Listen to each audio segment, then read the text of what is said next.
องสีโคตะบองได้จัดพิธีโฮมซุมนุมเฉลิมฉลองวันสร้างตั้งพรรคประชาชนปฏิวัติลาวครบรอบ70 ปีในรูปแบบทางไกลจากหอประชุมแห่งชาตินครหลวงจันทร์พิธีได้จัดขึ้นในวันที่22 มีนาคม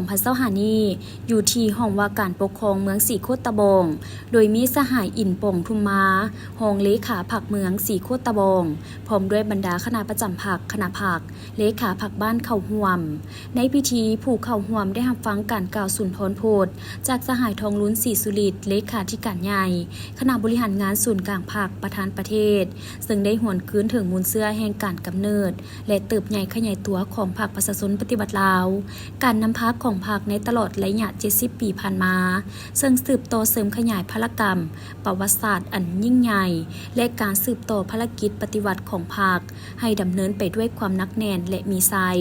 ตลอดระยะ70 ปีโดยผ่านกระบวนการทดสอบนานาประการในเปลวไฟปฏิวัติพรรคประชาชนปฏิวัติลาวได้นำพาการปฏิวัติศาสตร์ประชาธิปไตยเห็นให้กระบวนการต่อสู้กูซาต้านจักรพรรดิลาเมืองขึ้นอย่างมีไซสนะต่อเนื่องและก้าวไปสู่ชัยชนะที่ยิ่งใหญ่สามารถหลืบล้างระบอบศักดินาและสถาปนาสาธารณรัฐประชาธิปไตยประชาชนลาวขึ้นอย่างสง่าผ่าเผยในวันที่ 2 ธันวาคม 1975 เพื่อสืบต่อเสริมขยายพลกรรมประวัติศาสตร์อันยิ่งใหญ่และการสืบต่อภารกิจปฏิวัติของพรรคเฮาให้ดำเนินไปด้วยความหนักแน่นเรียกห้องมายังบรรดาสหายคณะพรรคคณะนำแต่ละคันพนักงานสมาชิกพรรคนักโหบปฏิวัติจงออกแหงทนุบำรุง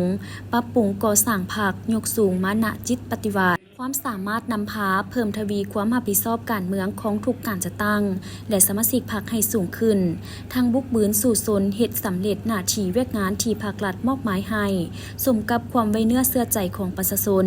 พรรคเฮาจะถือเอาบทเรียนอันล้ำค่าของการผ่านพากับสิ่งท้าทายทดสอบนานาประการที่ผ่านมานั้นให้เป็นอาวุธเป็นกำลังใจในการปฏิบัติภารกิจที่ประชาชนมอบหมายให้เพื่อเฮ็ดให้ประเทศชาติอันแสนหักและห่วงแหนของพวกเฮาที่ได้ปกปักรักษาและสร้างขึ้นด้วยความเสียสละอันใหญ่หลวงและเต็มไปด้วยวิรกรรมอันล้ำเลิศของบรรพบุรุษลาวเฮาให้ได้รับการปกปักรักษาและทนุถนอมไว้ตลอดกาลนาน